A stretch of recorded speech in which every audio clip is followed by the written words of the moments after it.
예수께서 이 말씀을 마치시고 갈릴리를 떠나 요단강 건너 유대 지경에 이르시니 큰 무리가 따르거늘 예수께서 거기서 그들의 병을 고치시더라.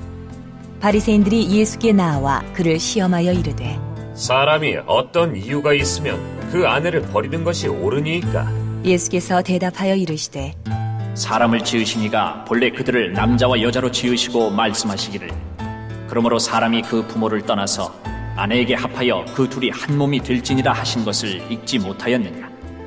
그런즉 이제 둘이 아니요 한 몸이니 그러므로 하나님이 짝지어 주신 것을 사람이 나누지 못할지니라 하시니 여짜오되 그러면 어찌하여 모세는 이혼 증서를 주어서 버리라 명하였나이까?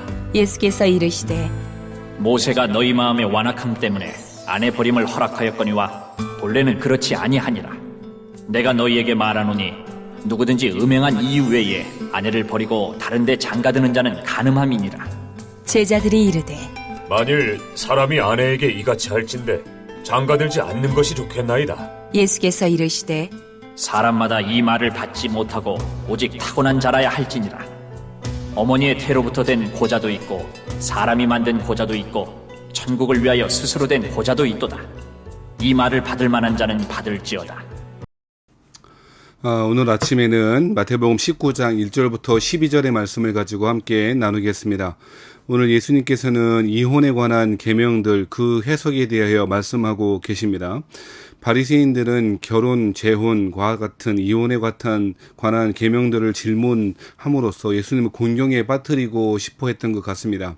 여러분 잘 아시는 대로 세례 요한은 분봉왕 헤롯이 자신의 동생이었던 빌립의 아내 헤로디아와 재혼한 것이 불법임을 계속 지적하고 그 죄를 지적하다가 죽임을 당했지 않습니까?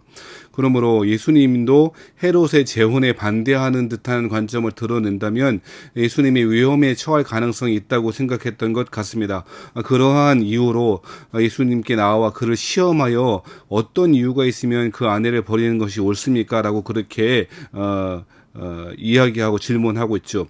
율법에 대한 해석이 궁금해서가 아니고 예수님을 시험하고자 하는 곤경에 빠뜨리고자 하는 목적을 가지고 그렇게 질문하고 있죠. 이러한 이혼에 관한 계명들에 관한 질문에 대하여 힐란에 대하여 예수님은 4절, 5절, 6절에 걸쳐서 창세기에 나타난 그 남자와 여자의 하나됨의 근원적인 원리에 대해서 말씀하시고 계십니다. 4절 말씀에 보면 사람을 지으시니가 본래 그들을 남자와 여자로 지으셨고 말씀하시기를 그러므로 사람이 그 부모를 떠나서 아내에게 합하여 그 둘이 한 몸이 될지니라 라고 하는 것을 읽지 못했느냐. 그런즉 이제 둘이 아니요 한 몸이니 그러므로 하나님이 짝지어 주신 것을 사람이 나누지 못할지니라 하시니 라고 그렇게 대답하셨습니다. 창세기의 말씀을 인용하셔서 그들의 그 시험하는 올무에 빠뜨리고자 하는 그러한 가짜 질문들에 대해서 답하시고 있다는 것이죠. 예수님이 이렇게 말씀하시는 것은 사람이 지어진 근본적인 방식, 즉 남자와 여자로 지어졌다는 것, 그리고 한 놈이 되어지는 것은 창조주 하나님의 창조 원리다라고 이야기하고 있는 것이고요. 그래서 이 말씀을 인용함으로 말미암아 말씀을 자신들이 잘 알고 있다고 그렇게 착각하고 있는 바리새인들에 대하여 답하신 것이라고 이해할 수가 있는 것입니다. 자, 그런데 문제는 모세의 율법, 신명기 특별히 24장 1절 말씀에는 사람에게 여자에게 수치되는 일이 발견될 경우에는 이혼 증서를 써주라라고 하는 계명이 있거든요. 그러면 왜 모세는 이렇게 이혼 증서를 주어서 버리라고 명령했습니까? 라고 하는 질문을 다시금 하게 되었던 것이죠. 그에 대한 대답으로 예수님이 말씀하시기를 8절 말씀에 예수께서 이르시되 모세가 너희의 마음의 완악함 때문에 아내 버림을 허락하였거니와 본래는 그렇지 아니하니라 라고 이야기하고 있습니다. 8절 말씀이 나오는 허락이라고 하는 말을 허용 정도로 이해하는 것이 번역하는 것이 더 좋은 이해인 것 같습니다. 즉 설명하자면 모세가 그렇게 했던 것은 함부로 아내를 버리고 하는 일들이 성행했던 당시에 그리고 가부장적인 문화 가운데 아내들은 경제활동을 거의 할 수 없는 상황 가운데 이 여자를 아무렇게나 버리거나 하지 못하도록 최소한의 안전장치 같은 것을 둔 것이죠. 그래서 이혼 증서를 써주어서 다시 재혼하는데 문제가 없도록 그렇게 모세가 허용했다는 것이죠. 이 사실을 예수님이 말씀하시고 있는 것이죠. 자, 이혼 증서를 써주라고 하는 것은 근원적으로 이혼을 해라, 이혼 증서만 써주기만 하면 이혼이 가능하다라고 하는 말씀이 아니고, 아내를, 특별히 여성들을 보호하고 여성들의 인권을 보호하는 일들을 위해서 제정한 율법이라고 이해하는 것이죠. 사실 오늘날에 또 그렇지 않습니까? 현대화된 사회에서 여성의 인권이 많이 상승되어지는 이 사회에서도 여성들은 약자일 수밖에 없는 상황 가운데 있지요. 경제활동을 하지 못하는 가운데 있습니다. 경력 단절녀라고 하는 경단녀라고 하는 말이 사람들에게 회자될 정도로 여성들은 자신의 경제활동을 결혼하고 이후로 출산하고 하는 과정을 통해서 이어나가기가 참으로 어려운 시대가 된 것 아닙니까? 그러한 가운데 이혼하게 된다면 아내들은 어떻게 살겠습니까?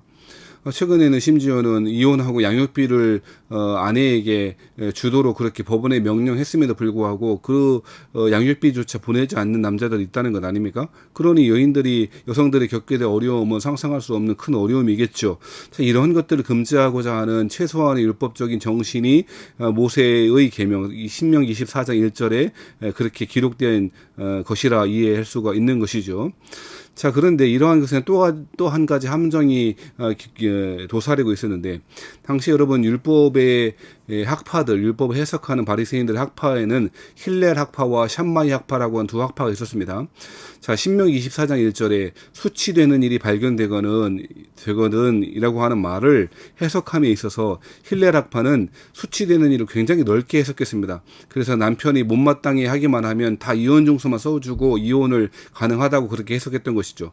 빵을 굽다가 태워버리든지, 심지어 마음에 안 든다라고 하는 자신이 아내가 보기 싫다라고 해도 그냥 이혼 증서만 쓰게 되어지면 이 남자는 아무런 의무도 부과되지 않았던 것이죠. 반면에 샴마이 학파는 수치되는 일이라고 하는 것을 음행하는 일, 간음하는 일로 한정했던 것입니다. 배우자가 정절을 잃어버리는 경우가 아니라면 이혼을 반대하는 입장에 섰던 것이죠.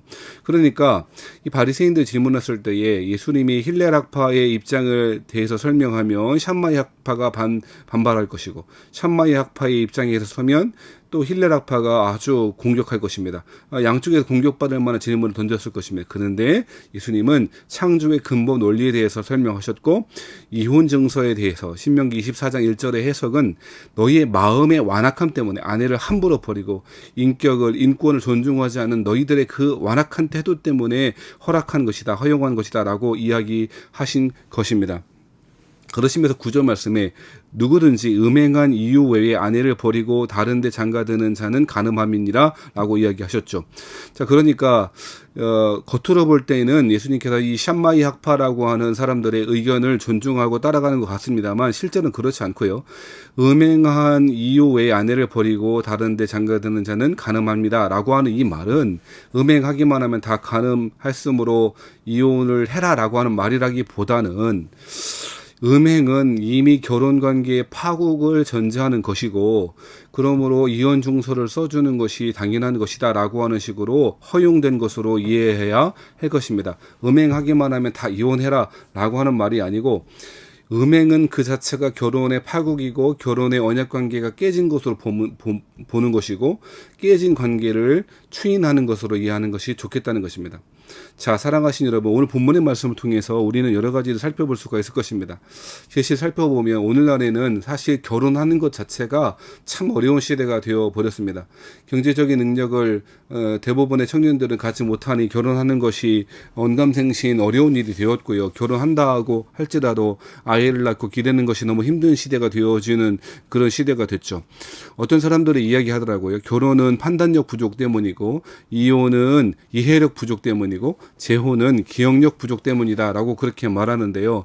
여러분, 이런 이유 때문이 아니고 오늘 성경 말씀에는 마음의 완악함 때문이라고 그렇게 설명하고 있다는 것입니다. 사랑하신 여러분, 사람은 원래 남자와 여자가 한 몸을 이루어 하나 되어 하나님께 영광을 돌리는 가정이 천국이 되어지고 가정이 교회가 되는 것을 하나님 그렇게 창조 때 의도하셨다라고 오늘 본문에서 이야기하고 있다는 것입니다. 오늘날 우리 한국은 이혼율이 OECD 국가 10위 안에 들 정도로 빈번하게 이혼이 현실이 되어져 있는 상황입니다. 우리는 이혼한 가정이나 그런 가정을 주변에 많이 볼 수 있을 것입니다. 그들에 대해 함부로 비판하거나 오늘 본문의 말씀을 근거로 해서 왜 이혼했냐고 말이죠. 그렇게 비판하거나 그렇게 함부로 비난해서는 안 될 것입니다. 여러 이유가 있을 것입니다. 여러 사연들이 있을 것입니다. 그런데 오늘 본문의 말씀에서 진짜 하고 싶은 이야기는 뭐냐? 그것은 이혼 증서를 써주냐, 그 이혼 증서의 수치스러운 일이 무엇인가라고 힐렐 학파나 샴마이 학파나 이런 사람들처럼 논쟁할 것이 아니라는 거예요. 이 본문의 말씀을 통해 여성들이 얼마나 어려움을 겪고 있는지, 그 여성들을 그리스도인들이 어떻게 돌봐야 될지, 하나님의 백성들은 그들의 삶에 대하여 고민하고 그들 돌봐야 될 의무에 대해서 이야기하는 것이라고 하는 것입니다. 사랑하신 여러분, 이런 말이 있답니다. 남녀가 결혼하기 전에는 좋아하는 일을 함께하고 결혼한 후에는 힘든 일을 함께한다라고 하는 이야기를 하고 있습니다. 결혼은 모든 것이 좋아질 거라고 하는 환상 때문에 하는 것이 아닙니다. 결혼은 하나님이 맺어주신 한 몸이 되어지는 과정일 것입니다. 결혼 후에는 힘든 일이 많이 있을 것입니다. 그러나 그 힘든 일을 함께 겪으면서 신앙이 깊어지고 하나가 되어 한 몸이 되어 성숙하게 되어지는 그 과정, 그것이 결혼일 것입니다. 사랑하신 여러분, 약자를 돌봐주고 특별히 여성을 돌보는 것, 우리 교회의 역할이어야 하고 그것이 하나님 나라의 원리이다라고 하는 것을 기억해야 할 것입니다. 자, 이러한 이야기를 듣고 나자 제자들이 뭐라고 반응하냐면, 그러면 아내에게 이와 같이 할진대 장가들지 않는 것이 좋겠습니다라고 그렇게 비아냥거립니다. 제자들 또한 함부로 여성들을 그렇게 버리는 문화 가운데 속해 있는 사람들이었고, 차라리 그렇게 엄격하게 여자를 버리는 것을 금지해버리면 차라리 장가들지 않는 게 좋겠습니다 라고까지 말하고 있는 것이죠. 이 얼마나 어리석은 자들입니까?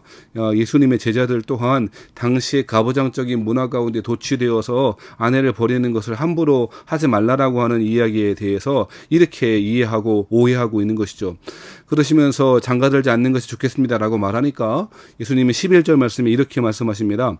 예수께서 이르시되 사람마다 이 말을 받지 못하고 오직 타고난 자라야 할지니라 라고 이야기하고 있죠. 그러니까 이 말씀은요, 예수님이 독신의 문제가 결혼을 회피하려고 하는 수단이 아니라 하나님의 일, 하나님 나라를 위한 사역을 이루어가기 위한 하나의 방편이다라고 말씀하시는 것이고요.